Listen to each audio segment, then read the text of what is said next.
আমার ভাইরা, ইমামে আবু হানিফা রাহমাতুল্লাহ আলাইহি চিন্তায় পড়ে গেলেন কি করা যায়। সিদ্ধান্ত নিলেন আল্লাহ যা করে করেন, তারে আমি বন্ধু বানায় নেব, ছাড়বো না। ইমামে আজম আবু হানিফা ডাক দিয়া বলেন, বন্ধুরি ঠিক আছে তোমার বন্ধু বানাবো, তবে দোস্ত বন্ধুত্বের সম্পর্ক স্থাপন করার আগে আমার একটা শর্ত আছে। কি শর্ত? বলে দোস্ত রে আমার একটা ওয়াদা দেওয়া লাগবে। কি ওয়াদা? ওয়াদা দিতে হবে হাতে হাত রেখে, জীবনে যতদিন বাঁচবা ততদিন মিথ্যা বলা যাবে না। সুবহানাল্লাহ। দেখছেন নি আল্লাহ ওয়ালারা কেমনে মানুষকে দিনের দিকে ভোগায় ভাগায় আনে, ঠিক কিনা বলেন? আমার বন্ধুগণ, ইমামে আজম বললেন, দোস্ত বন্ধুত্বের সম্পর্ক স্থাপন করব, তোমাকে আমি আমার বন্ধু বানায় নেব। শর্ত হলো বন্ধুরে কত অপরাধিত করো, কত গুনাহিত করো, বন্ধু সবগুলা ছাড়তে বলবো না, তবে একটা অপরাধ ছাড়বা, জীবনে কোনোদিন মিথ্যা বলবা না, সত্য বলবা। এই ওয়াদাটা দিতে পারবানি? যদি এই শর্তটা পালন করতে পারো তোমাকে আমি আমার বন্ধু বানায় নেব। কুখ্যাত সন্ত্রাসী চিন্তায় পড়ে গেছে, সামান্য একটা ওয়াদা শর্ত, এটার কারণে যদি যুগশ্রেষ্ঠ পৃথিবী বাঁচা আলেম ইমাম আবু হানিফার মতো একজন ব্যক্তিত্বের সঙ্গে আমি আমার মতো নাখান দানা লায়কের বন্ধুত্বের সম্পর্ক হয়ে যায়, এমন শর্ত মানতে আমার কোনো বাধা নাই। ঠিক আছে নোমান, আমি তোমার শর্তে রাজি। তোমার কথা দিলাম, এই কথা দিলাম হাতে হাত রেখে, যতদিন জীবনে বাঁচবো, যাও মিথ্যা বলবো না, কথা দিলাম। এই কথা বলার পরে নোমান জড়া ধরছে, হাতে হাত রেখে বন্ধু বানায় নিছে কুখ্যাত সন্ত্রাসীকে। বিদায়ের পালা এসে গেছে, এখন বিদায় নেবি। বিদায়ের পূর্ব মুহূর্তে নোমান ইবনে সাবিত ইমাম আবু হানিফা ডাক দিয়ে বলি, বন্ধুরে যত বেশি সাক্ষাৎ তত বেশি মহাব্বত, কায়াতে মায়া বাড়ে। ও আমার বন্ধু, বন্ধুত্বের সম্পর্ক যেহেতু হয়ে গেছে, মাঝে মধ্যে দেখা সাক্ষাৎ হওয়ার দরকার আছে। কারণ সাক্ষাৎ না থাকলে, দেখা না থাকলে অনেক সময় রক্তের আত্মীয় হাজার মাইল দূরে সরে যায়, ঠিক কিনা? এই জন্য দেখা সাক্ষাৎ যত বেশি তত মায়া মমতা আন্তরিকতা ঠিক থাকে, ঠিক কিনা? ইমামে আজম আবু হানিফা রাহমাতুল্লাহ আলাইহি ডাক দিয়া বলেন, দোস্ত চইলা তো যাবা, যাও যাও চলে যাও, তবে বন্ধুরে 3 দিন পরে সাক্ষাতে এসো। কয়দিন? মানে 3 দিনের মধ্যে নরমাল ওষুধ না পাবে, প্যারাসিটামল দিছে, তারা বুঝেন নাই? 3 দিন পরে আসলে অবস্থা অনুযায়ী অ্যান্টিবায়োটিক দিবে। ডাক্তার ইনারা তো রুহানি ডাক্তার, আধ্যাত্মিক ডাক্তার, কৌশলে চিকিৎসা, ঠিক কিনা বলেন? আবু হানিফা ডাক দিয়া বলেন, 3 দিন পরে আসবা। বন্ধু ডাক দিয়া বলেন, দোস্ত কথা দিয়া গেলাম 3 দিন পরে আসবো, চইলা গেছে সালাম কালাম দিয়া। আজকে রাত্রি বেলায় গভীর রজনীতে মদ শালায় গেছে মদ পান করার জন্য। দোস্তরা সহ মদের আড্ডায় বসছে, মদটা মুখে দিবে এমন সময় স্মরণ এসে গেছি, সকালবেলা তো নোমানের কাছে গেছিলাম, ইমামে আবু হানিফার কাছে গেছিলাম। আবু হানিফারে তো একটা ওয়াদা দিয়ে আসছি, মিথ্যা কথা বলবো না। 3 দিন পরে যদি আমি আবু হানিফার সঙ্গে সাক্ষাতে যাই, তাইলে আবু হানিফা যদি জিগায়, বন্ধু এই 3 দিনে নেশা করছেন, যদি এখন নেশাটা করি তাইলে নোমান কাছে যায়, যদি নেশা করি নাই বলি মিথ্যা বলা হবে, ওয়াদা ভঙ্গ করা হবে। না না না, মদ খাবো না। খাই না মদ? বন্ধুরা ডাক দিয়ে বলেন, কি ব্যাপার দোস্ত, মদ খাস না কেন? বলেন, এমনিতেই খাবো না, আজকে আর মদ খায় নাই, চলে আসছেন। পরের দিন গভীর রজনীতে আবার মদ্যশালায় যায়। আজকেও বন্ধু মদ খায় না, অপর বন্ধুরা মদ খায়। ডাক দিয়ে বলে, কি ব্যাপার, মদ খাবি না? বলে না, আজকেও খাবো না। আজকেও চলে আসছি। 3 দিন পরে আবার মদশালায় যায় গভীর রজনীতি, আজকেও মদ পান করে না। বন্ধুরা জিজ্ঞাসা দোস্ত রে মদ খাবি না নাকি? বলে খাবো না। বলে দোস্ত কি ব্যাপার, তোর কি সমস্যা? গত 2 দিনও মদ খাইলি না, আজকেও মদ খাচ্ছিস না, আসলে তোর হইছেটা কি? আমাদেরকে একটু কইলা বল, বল একটু কি হইছে। এবার কয় দোস্ত 3 দিন আগে আমি আবু হানিফার কাছে গেছিলাম, আবু হানিফার সঙ্গে আমার বন্ধুত্বের সম্পর্ক স্থাপন হয়েছে, সে কিন্তু আমার দোস্ত। তো ভালো কথা, কি হয়েছে? কয় ও কিন্তু আমার একটা শর্তের কারণে, একটা শর্তের ভিত্তিতে বন্ধু বানিয়েছে। শর্তটা কি? জীবনে মিথ্যা বলা যাবে না। তো ভালো কথা, মিথ্যা বলবি না। মিথ্যার সঙ্গে মদ খাওয়ার সাথে সম্পর্ক কি? তার 3 দিন পরে আগামীকালকে সকালে আমি নোমানের সঙ্গে দেখা করার জন্য যাব। নোমান হযরত আবু হানিফার নাম আর কি, নোমান ইবনে সাবিত। আগামীকালকে তার সঙ্গে দেখা করার জন্য যাব। এখন সে যদি আমার জিজ্ঞাসা দোস্ত মদ খাইছনি, আমি যদি কই খাই নাই, তাহলে মিথ্যা বলা হবে না? ওয়াদা ভঙ্গ হবে না? আর যদি বলি খাইছি, তাহলে তার শত শত ছাত্রদের সামনে আমি লজ্জিত হব এবং আমার ওয়াদাও ভঙ্গ হবে, আমি মিথ্যা বলা হবে, লজ্জিত হয়ে যাব, তার সামনেও শর্মিন্দা হয়ে যাব। এই জন্য আমি মদ খাই না। আমার বন্ধুগণ 3 দিন পরের দিন সকাল বেলা নোমানের সঙ্গে ওই কুখ্যাত ডাকাত দেখা করার জন্য গেছি। নোমান দূরের থেকে তার চেহারা দেখে বুঝে ফেলছে কিছুটা পরিবর্তন দেখা যায়। সুবহানাল্লাহ কন্যা। কারণ আল্লাহ ওয়ালারা দেখলেই বুঝেন কার মাঝে কি আছে, ঠিক কিনা বলেন? এমন একটা পাওয়ার আল্লাহ ওয়ালাদেরকে যিনি দিয়েছেন, চিল্লায় বলেন তার নাম কি? সেই আল্লাহ যদি কারো হয়ে যায়, আর কিছু লাগে দুনিয়াতে? এই জীবনে কিছুই চাওয়ার নেই তো আর, আমার জীবন আমার মরণ সবই তোমার, আমার জীবন আমার মরণ সবই তোমার, ঠিক কিনা বলেন? একসঙ্গে বলেন, এই জীবনে কিছুই চাওয়ার নেই তো আর, আমার জীবন আমার মরণ সবই তোমার, আমার জীবন সবই তোমার। জিন্দেগিটা গড়তে চাই রঙে তোমার, ফিরায় না বলে আমি গুনাহগার, চিল্লায় বলেন আমিন। জিন্দেগিটা গড়তে চাই রঙে তোমার, ফিরায় না বলি আমি গুনাহগার, সুরে সুরে সদা যে গান গাই তোমার, আমার জীবন আমার মরণ, বলেন বলেন, আমার জীবন আমার মরণ এই জীবনে কিছুই চাওয়ার নেই তো আর, আমার জীবন আমার মরণ সবই তোমার, আমার জীবন আমার মরণ সবই তোমার। লা ইলাহা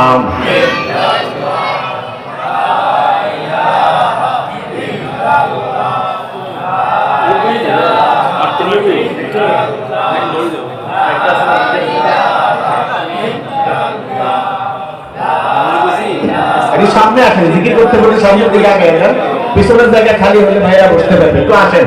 লা ইলাহা ইল্লাল্লাহ, জোরে আসেন আসেন।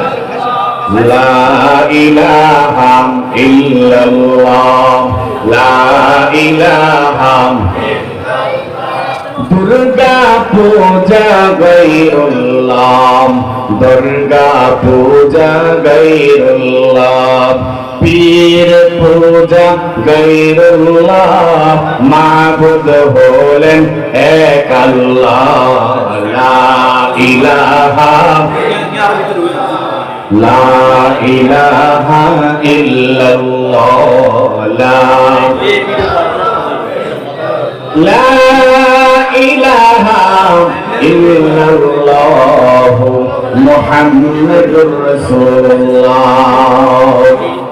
3 দিন পরে বন্ধু নোমান ইবনে সাবিতের সঙ্গে দেখা করার জন্য গেছি। শত শত ছাত্রদের সামনে নোমান দূর থেকে দেখে বুঝে ফেলছি বন্ধুর মধ্যে কিছু পরিবর্তন দেখা যায়।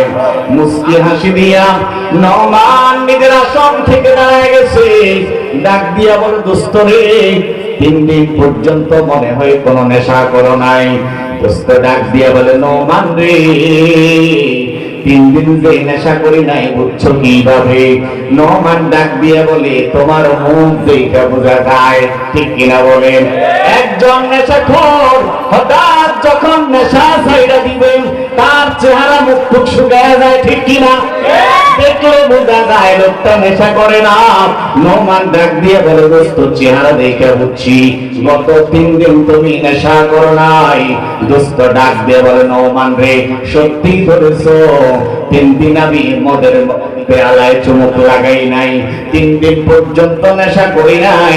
ডাক দিয়া বলেন, নোমান দোস্ত আমার, কেন 3 দিন পর্যন্ত তুমি নেশা করো নাই? বলে, বন্ধু তোমার কাছে ওয়াদা দিছি মিথ্যা বলবো না জীবনে। আজকে তোমার সঙ্গে দেখা করার কথা, আসার পরে যদি তুমি আমাদের জিগাইতা দোস্ত মদ খাইছনি, নেশা করছনি, যদি বলতাম করি নাই মিথ্যা বলা হবে, ওয়াদা ভঙ্গ করা হবে।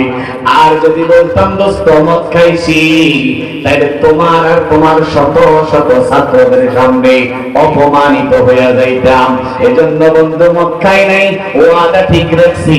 দোস্ত হযরত নোমান বিন সাবিত কলিজার সঙ্গে জড়ায় ধরছেন, চোখের পানি ছেড়ে দিয়া দিল থেকে দোয়া কইরা দিছেন, আল্লাহ আপনার বান্দারে আপনার দুয়ারে না ফালাইলাম, আল্লাহ আপনি আপনার বান্দারে কবুল কইরা নেন। বন্ধুরা আমার, বিদায় নিয়ে চলে গেছি রাত্রিবেলায় গভীর রজনীতে। আজকে বন্ধুদের দরবারে গেছে মদশালায়, আজকে মদ খায় না।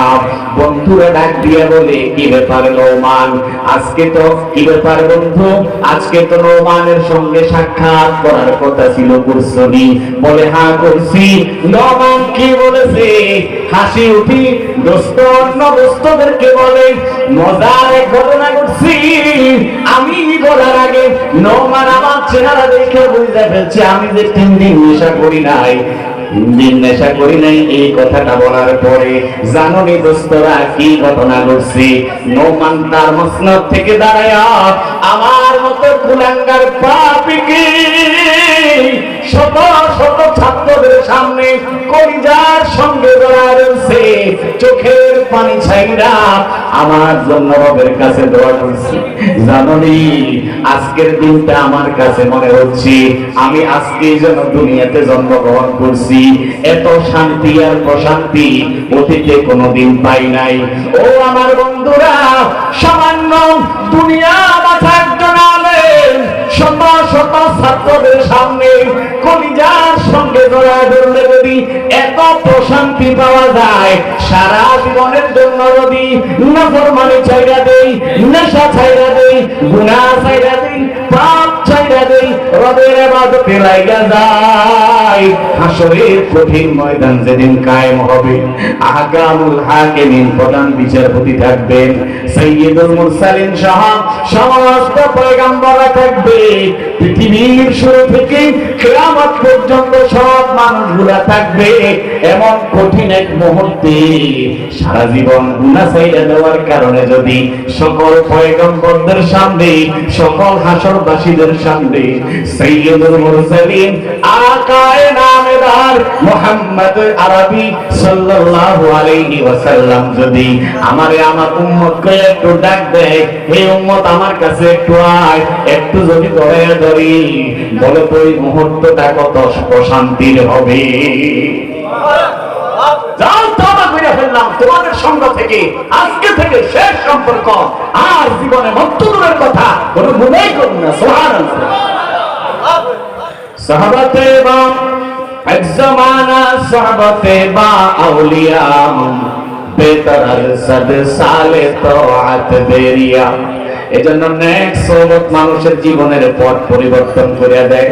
যেই লোকগুলা ছিল একেবারে নিকৃষ্ট, ওই লোকগুলা এমন উৎকৃষ্ট হইছি নবী মুহাম্মদ আরবির সোহবতে যাইয়া। আল্লাহ তাআলা কোরআনে আয়াত নাযিল করেছেন, রাদিয়াল্লাহু আনহুম ওয়া রাদওয়ান, তারাও তাদের রবের উপর রাজি, তাদের রব তাদের উপর রাজি। সুবহানাল্লাহ। তারা সাহাবায়ে কেরাম, ঠিক কিনা বলে? জিরো মানুষগুলার হিরো বানায় দিয়েছেন একমাত্র রাসূলুল্লাহ সাহাবায়ে, ঠিক কিনা বলে?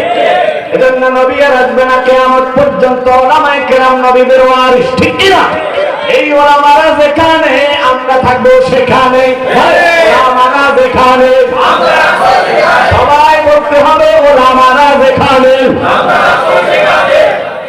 উলামাদেরকে ছাড়া মুক্তির কোনো ব্যবস্থা নাই। যারা আলেমদেরকে বিদ্বেষ পোষণ করে শত্রু ভাবে, তা প্রকৃত মুমিন মুসলমান হতে পারে না। সোজা কথা।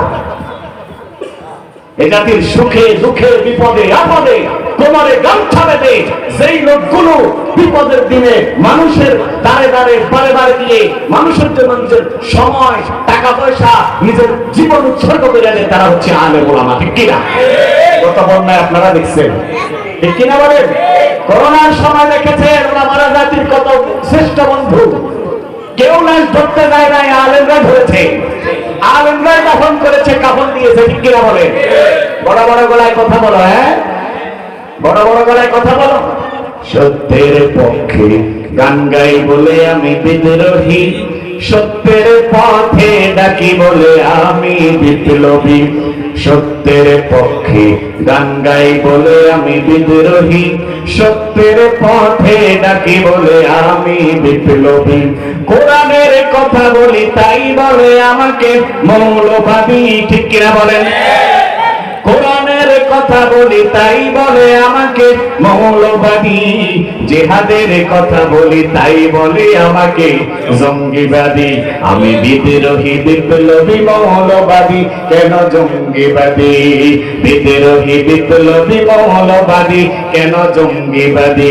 জন্মের পরে কানে আজান কি দেয়নি, তুমি মৌলবাদী ছাড়া হওনি, ঠিক না? ঠিক। জন্মের পরে কানে আজান কি দেয়নি, তুমি মৌলবাদী ছাড়া হওনি। তবে মরণের পরে জানাজা পড়াবে, ঠিক না? মরণের পরে জানাজা পড়াবে, তখন কোথায় পালিয়ে যাবি? বিদ্রোহী বিপ্লবী মৌলবাদী, কেন জঙ্গিবাদী? বিদ্রোহী বিপ্লবী মৌলবাদী, বলেন বিদ্রোহী বিপ্লবী মৌলবাদী, কেন জঙ্গিবাদী? বেহায়া নারীর এই কেমন কথা, ইসলাম মানে ওদের মাথা ব্যথা। এই যে এখন বাউল কাফের একটা আছে না, গ্রেফতার হয়েছে, এই বদমাশের লাগে তসলিমা নাসরিনের মতো বেশ্যার গাজলে। বুঝতে হবে সকল কাফের বেঈমানদের মূল একটা, ঠিক কি না? এই বাউল নামক ফাউলকে ফাঁসির কাষ্ঠে ঝোলাতে হবে। যারা আল্লাহর সামনে আদবি করে, আল্লাহকে নিয়ে কটূক্তি করে, এই পবিত্র জমিনে এই বেঈমান খোদাদ্রোহীদেরকে এক চুল পরিমাণ ছাড় দেয়া হবে না, হবে না। বেহায়া নারীর এই কেমন কথা, ইসলাম মানে ওদের মাথা ব্যথা। বেহায়া নারীর এই কেমন কথা, ইসলাম মানে ওদের মাথা ব্যথা। পর্দার কথা যদি বলি, ঠিক নেই? পর্দার কথা যদি বলি তখন বলে ফতোয়াবাজি, বিদ্রোহী বিপ্লবী মৌলবাদী কেন জঙ্গিবাদী, বিদ্রোহী বিপ্লবী মৌলবাদী কেন জঙ্গিবাদী। এজন্য ভাই দোস্ত, ওলামাদের সহবত লাগবে কি লাগবে না? অর্ডার করেছেন কে? জোরে বলেন কে? আল্লাহ রাব্বুল আলামিন বলেন, ইয়া আইয়ুহাল্লাযীনা আমানু আমানুত্তাকুল্লাহ ওয়া কুনু মা'আস সাদিকিন। ঈমানদার, আল্লাহরে ভয় কর, আল্লাহরে। আর আল্লাহরে ভয় করতে হলে যারা আল্লাহরে ভয় করে তাদের সঙ্গে থাক। ওয়া কুনু মা'আস সাদিকিন, সত্যবাদীদের সঙ্গে থাক। সত্যবাদী কারা? হক্কানি রব্বানি উলামায়ে কেরাম যারা। ঠিক কি না বলেন? এজন্য এই যে আমার পরে যে হযরত আসবেন, বাংলাদেশে যোগ্য বিজ্ঞ আলেমদের একজন, মাশাআল্লাহ বলেন না? এমন একজন বিজ্ঞ আলেমকে ঘরের দরজায় পাইছেন, খুশি না বেজার? খুশি না বেজার? থাকবেন ইনশাআল্লাহ। মুহতারামের সঙ্গে একসাথে হাত তুলে দোয়া করে এখান থেকে বিদায় নেবেন ইনশাআল্লাহ। বলেন আমার বন্ধুগণ, নামাজ দিয়ে আয়াত পড়েছি। হযরত আলী রাদিয়াল্লাহু তাআলা আনহু বলেন, নবীজি সাল্লাল্লাহু আলাইহি ওয়াসাল্লামের জিন্দেগীর আখেরি মুহূর্তে নবীজি আমার কোলে, আমার উরুর উপরে, রানের উপরে মাথা দিয়ে আছেন।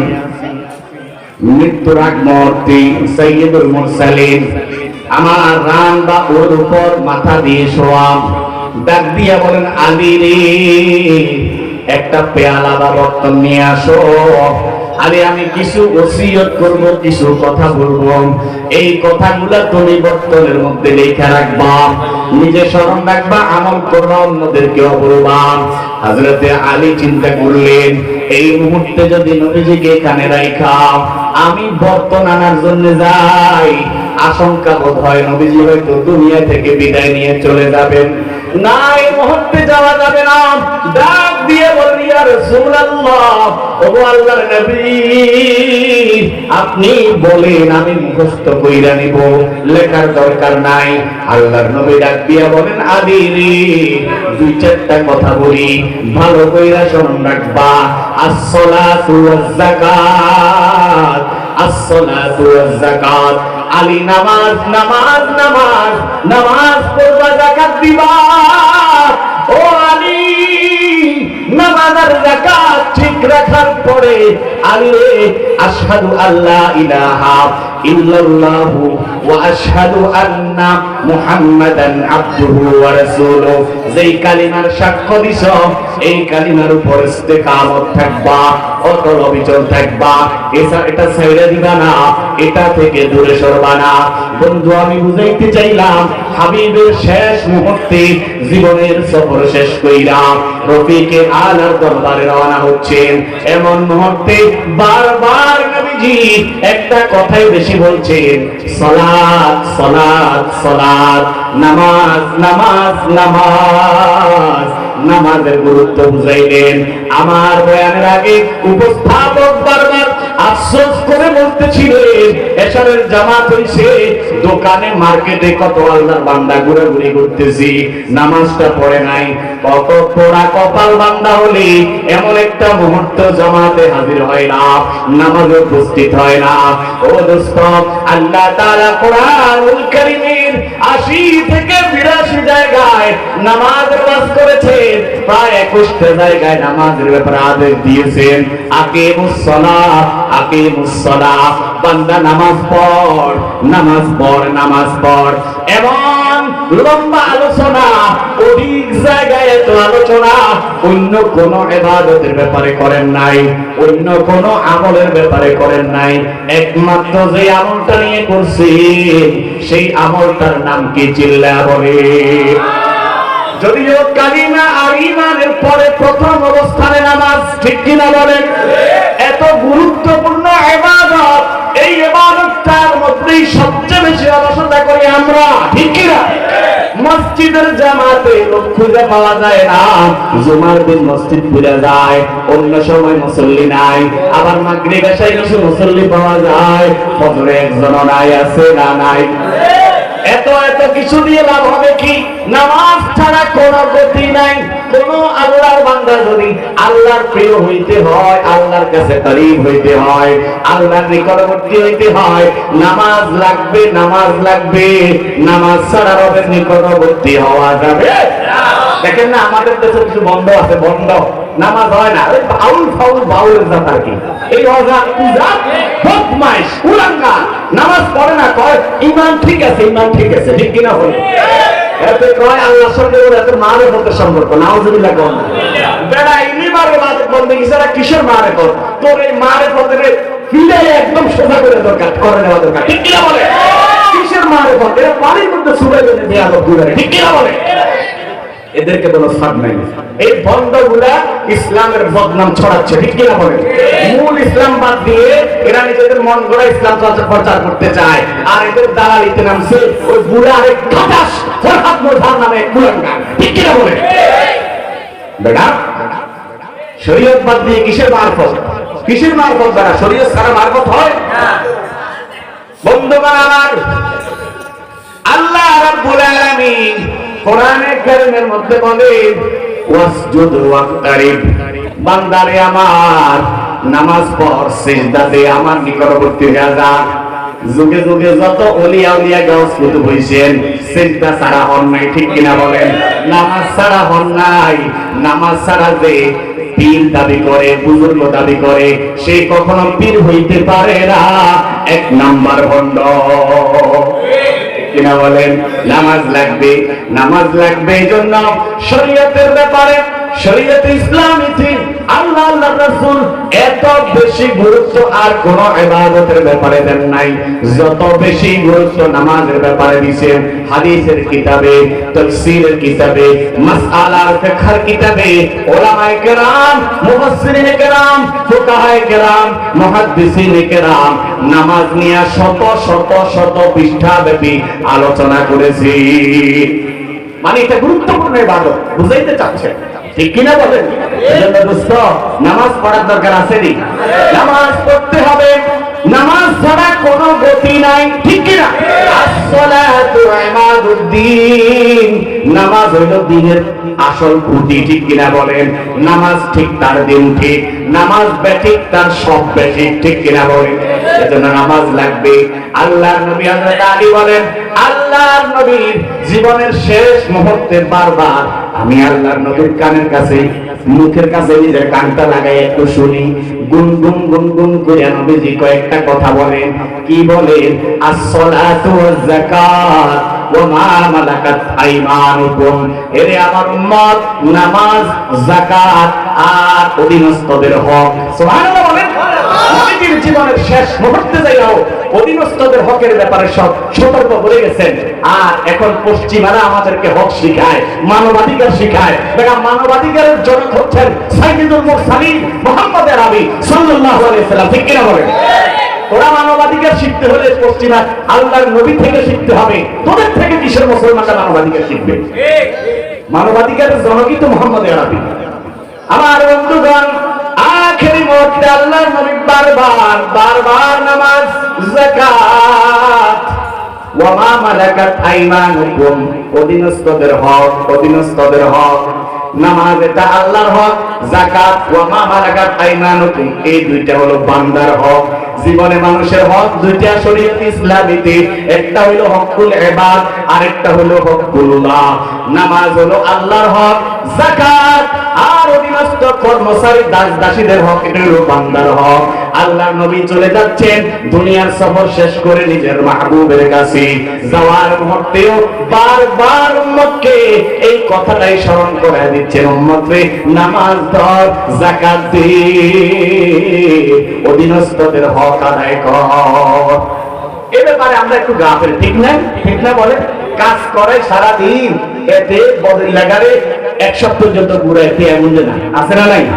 এই বক্ষা সবতের কিছু লোক আমরা তো সবাই আছে, আছে বলেন, কাজ করার সময় হাতে পায়ে ধরে আমি কাজে লাগাইছি।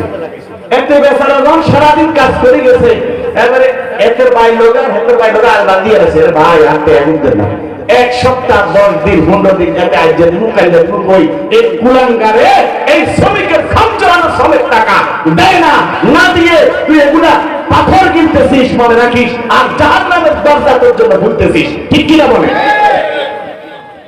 এই সিটিংবাজি করবেন না অধিকাংশ মানুষ বহুত নামাজি হাজি গাজি আছে ভাই বহুত হাজি গাজি আছে দেখবেন পরের হকের ব্যাপারে আসলে উদাসীন আছে না নাই বহুত হাজি সাহেব বোনের হক দেয় না আছে নি বহুত গাজি সাহেব আছে বোনদের হক দেয় না আছে না নাই ফুফুদের হক দেয় না আমাদের সমাজে প্রত্যেক সম্পত্তিতে ফুফু আর বোনেরা সব সময় নির্যাতিত ঠিক কিনা বলে তাদের প্রাপ্য হক বুঝাইয়া দেওয়া হয় না যদিও কেউ দিতে পারে এবারে হক বুঝাই দিবার আগে একরকম সম্পর্ক হক বুঝাই দিবার পরে আরেক রকম আগে আইলে বাংলা মরক আর পরে আইলে বাংলা মরক ঠিক কিনা বলে আছে না ভাই আগে আইলে বাংলা মরক তো মেহমানদারি আর মুস্তাদি মেহমানদারি হক বুঝাই দিবার পরে এবারে বাংলা মরক আর পাঙ্কেশ মাছ আছে কিনা বলে কত বড় দানব কত বড় জালেম আরে বেটা এটা কি তোর সম্পত্তি বাবার সম্পদ তোর যে হক আছে তার হক আছে আল্লাহ তার হক তার অংশটা কোরআনে নির্ধারণ করে দিছে এটা তার প্রতি তোমার দয়া না এটা আল্লাহর পক্ষ থেকে পাওয়া হক তার হক তার বুঝাই দিছো তুমি তার উপর কিসের দয়া করছো এটা কি তার উপর দয়া হলো তার অংশ সে বুঝে নিল এটা তার হক সে পাইছে তার উপর দয়া কেন করলা আল্লাহ আমাদেরকে বোঝার তৌফিক দান করে আল্লাহর নবী জীবনের আখেরি মুহূর্তে বারবার এই বিষয়গুলোতে সতর্ক করে গেছেন এজন্য উম্মত আসেন নামাজ নামাজ নামাজ নামাজ ধরে জীবন গড়ি নামাজ ছাড়া উপায় নাই না পড়লেও এমন একটা সময় আসবে জানাজার নামাজ আমার উপর পড়াই লাগবে ঠিক কিনা বলেন জীবনে ফরজ নামাজ পড়ি নাই জীবনে মসজিদে আসি নাই আজকে এমন একদিন আইসা গেছে মসজিদে আমার নাম এলান হয়ে গেছে কেউ গেছে বাজারে কেউ গেছে কবরস্থানে কেউ গেছে কাফন কিনতে কেউ গেছে খাট দুইতে কিছুক্ষণ পরে জানাজা হবে জানাজা হওয়ার পরে আমার দাফন করে দিবে সব কিছু হিসাব নিকাশ চলে আসবে সারে পাওয়া যাবে না ঠিক কিনা বলেন আসবে মরণ কখন কোথায় কারো জানা নাই ঠিক কিনা আসবে মরণ কখন কোথায় কারো জানা নাই জানাজার নামাজের আগে নামাজ পড়ো ভাই তোমার জানাজার নামাজের আগে নামাজ পড়ো ভাই বলেন আসবে মরণ কখন কোথায় কারো জানা নাই বলেন আসবে মরণ কখন কোথায় কারো জানা নাই জানাজার নামাজের আগে নামাজ পড়ো ভাই তোমার জানাজার নামাজের আগে রুকুকারীর সাথে আল্লাহ রুকু করতে বলে তুমি কেন কাজে বিভোর বলো না তাহলে রুকুকারীর সাথে আল্লাহ রুকু করতে বলে তুমি কেন কাজে বিভোর বলো না তাহলে দিলটা ডুবাও তেলাওয়াতে নেকি আয়াতে আয়াতে ঠিক না দিলটা ডুবাও তেলাওয়াতে নেকি আয়াতে আয়াতে কথা বলো রবের সাথে নামাজে দাঁড়াই তোমার জানাজার নামাজের আগে নামাজ পড়ো ভাই তোমার জানাজার নামাজের আগে আসবে মরণ কখন কোথায় কারো জানা নাই আসবে মরণ কখন কোথায় কারো জানা নাই জানাজার নামাজের আগে নামাজ পড়ো ভাই তোমার জানাজার নামাজের আগে